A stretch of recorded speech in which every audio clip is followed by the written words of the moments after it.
sebagai simbol. Ada kita bakar bio, ya kita lilin, ada buah, ada makanan. Makanan, buah, juga sajian manisan itu bukan dipersembahkan ke Buddha. Buddha udah gak memerlukan itu. Buddha sudah mencapai derajat yang tertinggi nirvana, ya. Sudah tidak berwujud, sudah tidak membutuhkan makanan-makanan itu lagi. Nah, ini sebenarnya simbol untuk mengingatkan diri kita, ya. Nah, ada bunga, ya, ada bunga yang disajikan. Bukan berarti para Buddha, Bodhisattva, para dewa-dewi makan bunga, enggak, ya.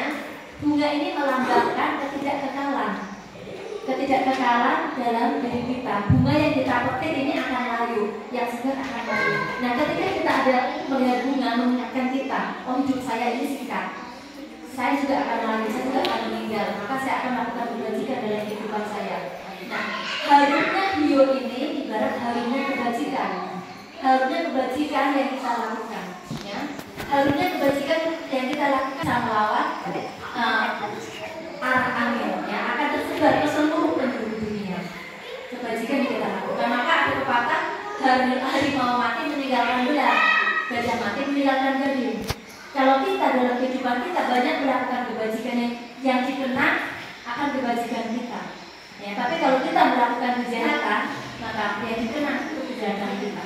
Nah, harumnya kebajikan, harumnya bio, dupa, wangi-wangian yang kita persembahkan di altar Buddha, itu mengingatkan kita terus melakukan kebajikan sesuai dengan inti ajaran Buddha tadi. Janganlah berbuat jahat, perbanyaklah perbuatan baik. Karena dengan perbuatan baik inilah maka kebajikan kita itu akan tersebar ke seluruh penjuru dunia. Pelita, lilin itu melambangkan dua hal, ya. Yang pertama itu melambangkan kehidupan kita suatu saat akan padam, akan mati. Lilin kan kalau udah habis sumbunya akan mati. Pelita juga. Nah, kehidupan kita ini Bapak Ibu mati meninggal di sini, kita bisa seperti ibarat lilin tadi, habis sumbu, habis lilinnya, berarti habis usia kita, habis masa karma kita. Makanya ada yang sampai 100 tahun baru meninggal. Tapi ada juga yang mati karena kecelakaan. Itu ibarat lilin mati kena angin. Jadi sebenarnya usianya itu masih panjang, tapi ada karma buruk yang mematahkannya. Yang mungkin dalam kehidupan lalunya dia melakukan karma buruk, membunuh orang misalnya. Jadi dia meninggal kecelakaan misalnya, atau dibunuh orang. Berarti dia padamnya, lilin padamnya ini karena ada karma buruk yang mementas, gitu, kena belum angin. Ada yang minyak atau sumbu atau lilin tadi, dia minyaknya masih ada tapi sumbunya habis. Ya masa usianya sudah ada, sebenarnya masa karmanya masih ada, tapi usianya sudah habis. Hanya sampai 60 tahun usia dia sudah meninggal. Itu ibarat lilin tadi, itu masa kehidupan kita. Lilin di sini juga menyimbolkan, melambangkan pelita. Ajaran Sang Buddha ini pelita dalam kehidupan kita, menunjukkan jalan yang terang pada kita untuk mencapai kebahagiaan tertinggi di dana. Nah, ini lambang semua, ya. Terus ada air, ya. Air di sini juga melambangkan dua hal, melambangkan ketenangan. Kalau kita sudah menyelami ajaran Buddha, maka kita akan tenang seimbang seperti air yang tenang.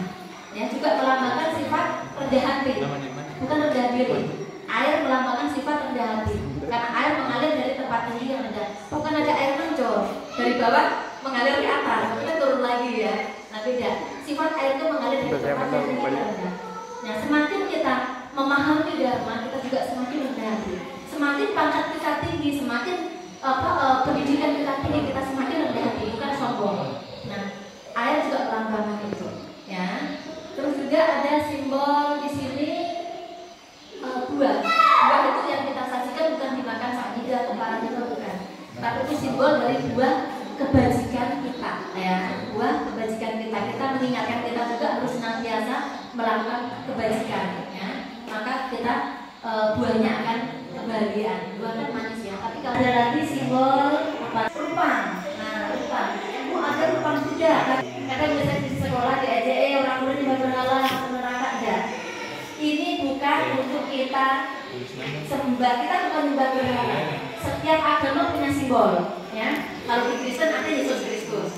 Di Muslim ada juga kok Ka'bah. Kalau naik haji melilingi Ka'bah juga. Terus bayang ada ke arah kiblat. Kiblat itu ada Ka'bah loh. Ada simbol juga. Di Hindu ada juga Dewa Dewi. yang dia hormati juga. Begitu pula di Buddha, ya. Di Katolik ada Buddha Maria, ada patomnya juga. Semua ada objeknya, itu sebagai objek penghormatan kita.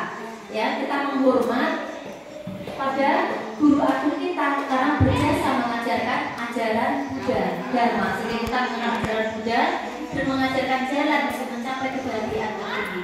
Begitu pula saat kita upacara menghormat bendera merah putih, bukan kita nyembah bendera merah putih, kita mengingat jasa perjuangan para pahlawan kita.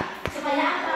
Supaya kita terus dapat mengisi kemerdekaan ini untuk hal-hal yang baik, karena pahlawan kita sudah mengorbankan nyawanya supaya kita merdeka, kita bisa seperti ini, nggak kayak dulu dijajah kemana-mana nggak nyaman, bahkan makan aja nggak bisa.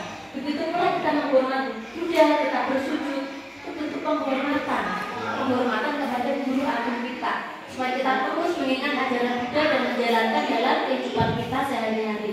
Bahkan Sang Buddha berpesan ketika beliau mau wafat, ketika saya nanti tidak ada wafat atau meninggal dunia, Dharmalah sebagai pelindungmu. Jalankanlah Dharma. Jadikanlah Dharma sebagai pelita. Jadikanlah Dharma sebagai pelindung. Jadi dengan melaksanakan Dharma ajaran Sang Buddha, maka kita akan terlindung dari kebajikan-kebajikan kita, ya, dan kita bisa mencapai kebahagiaan tertinggi di Dharma. Nah, Sangha di sini siswa-siswa Sang Buddha yang melestarikan ajaran Buddha. Makanya ketika ada biku Sangha, kita juga berdana waktu hari Kartuna, ya. Karena Sangha lah, maka ajaran Buddha ini tetap lestari. Jadi Triratna ini Buddha, Dharma, dan Sangha. Ya,